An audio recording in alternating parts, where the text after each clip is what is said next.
What are your thoughts on the military presence and importance of the military in where we are right now, Alabama? Well, the numbers, when you really look at it, uh, Alabama is important to the military that is stationed here. If you, just about in any forum that you would go to, Alabama would be classified as a military-friendly state to live in. That means not only to the military service members, it means to their families. And Alabama has passed many laws and regulations that are favorable and attractive to military families living here. But in addition to that, Alabama military spending is approximately 6% of Alabama GDP, and that's something like third in the country as far as that impact on states. And here in Alabama, you have an active four-star command in Huntsville. You have, in Huntsville, you have the Army Material Command, which is that four-star command. You have the Space and Missile and Defense Command. You have the organizations that are responsible for developing Army aviation platforms, missile platforms. You have Fort Rucker is the Army's Rotary Ring Training Center. You have Anniston Army Depot, which is the repair depot for tanks and heavy artillery, etc. Then, of course, you have the Air Force, which is centered around Montgomery. Maxwell Air Force Base is the Air Force's major campus development center, education center. And recent development is the brand new F-35. One of those wings is going to be stationed in Huntsville, and etc. So it's huge, and the governor pays a lot of attention to that. The state has various organizations that pay particular attention to the military issues. Our senators and representatives pay a lot of attention to that. Well, that's very interesting. President Trump announced on June 18th that he will add a new branch to our nation's military, the Space Force. Some believe that this branch should be under the Air Force. What are your thoughts on creating this new branch? Well, I trace it back to the analogy of when the Air Force itself was formed. Many people may not realize it, but it wasn't until after World War II that the Air Force was created. All throughout World War II, all the huge air missions, strikes, bombing runs, and all that it was the Army Air Corps. And there was big resistance to creating the U.S. Air Force. But that turned out to be the right thing to do. There was also a major reorganization associated with that, with the Department of Defense. So I think the president is probably being very visionary in saying that, look, in tomorrow's world, even today, with the technologies, especially the cyber domain, et cetera, where we are very dependent on the satellites for global positioning and all of that, that we have to be able to defend our assets as well as, and defend doesn't mean just be on the defensive, we may need to attack the assets of a peer or near peer opponent. And as technologies, were you done? No, yeah. Okay. As technology was advancing, as technology and weaponry change in the future, how do you see our military adjusting to these new threats? Well, once again, in my view, the way you have to adjust is you have to have your head above ground, your eyes open, and be aware. The corollary there is that you need to lead the change rather than follow the change. And how do you do that?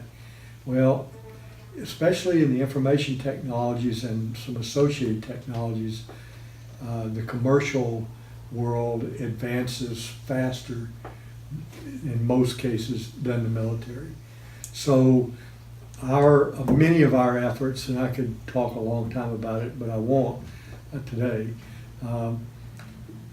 try to figure out how to leverage the huge investments that many of the technology companies are investing in that. And then we supplement a lot of times their investments with our research and development dollars.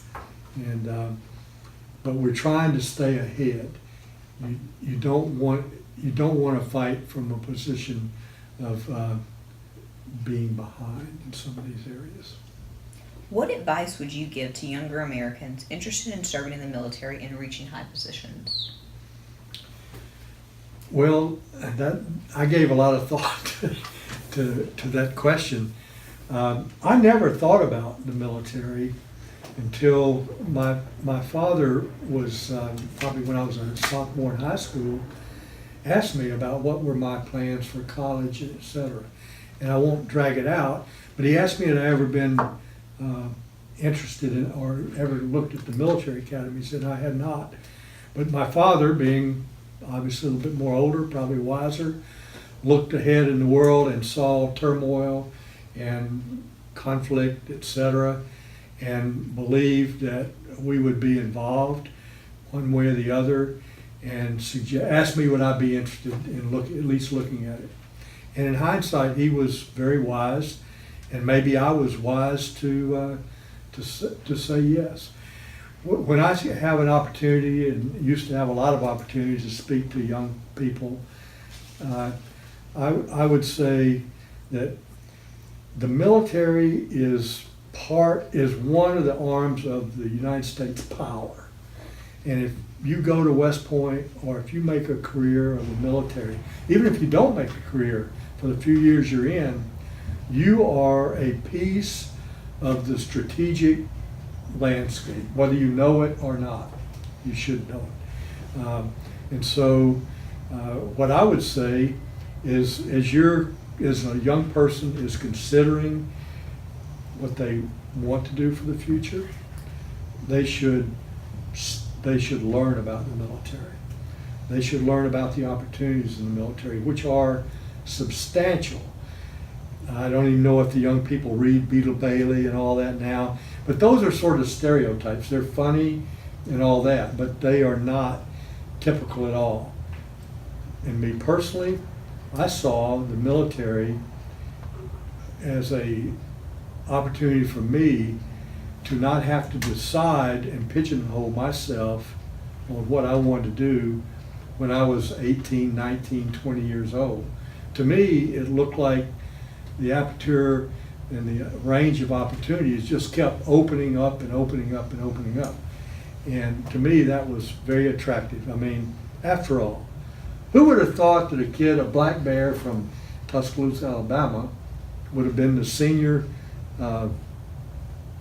officer in charge of developing our weapons systems? I mean, who would have thought that? I certainly wouldn't have thought that, but I was. And our last question for today. Before this interview, you brought to my attention a famous speech by General Douglas MacArthur given at West Point the year before you attended. And I just took a quick excerpt from that I would like to ask you about. And it says, and I quote, "Duty, honor, country. Those three hallowed words reverently dictate what you ought to be, what you can be, what you will be. They are your rallying points to build courage when courage seems to fail, to regain faith when there seems to be little cause for faith, to create hope when hope becomes forlorn." What are your thoughts on that speech, your experiences with that speech and that exact excerpt? What are your thoughts? Well, first of all, I congratulate you. When I saw that you picked that out, I said, this young man is pretty sharp, because you picked out the most important paragraph in that whole speech. So congratulations there. Thank you. Duty, honor, country is the motto of West Point. And I had not heard that speech until 3 or 4 days after I entered West Point, but I certainly knew the motto. And place yourself, I mean, you're a little bit younger than I was when I went to West Point, but could you imagine being challenged by that? Wow.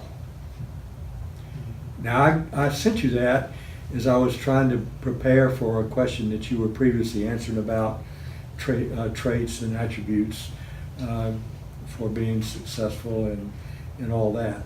If you read that whole speech, but it's condensed there, when you have somebody of that stature say, this defines what you ought to be,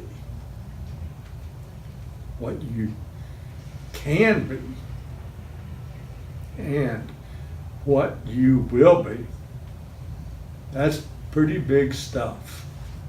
It goes on, and toward the end, just to close it out, he's speaking to them saying, from your ranks will come the leaders and custodians of tomorrow's liberty and freedom. And you're looking around and you're saying, is he talking about me? And he was. I gave a speech to an incoming class of 2017 at their prep school graduation, and the name of the speech was Who's Going to Fill Their Shoes? And it was along that same line. Sitting out there with you are the people that will lead the country. So that's my answer to that. Well, thank you very much for your service and sitting down with us today. It's an honor. Thank you very much. Thank you.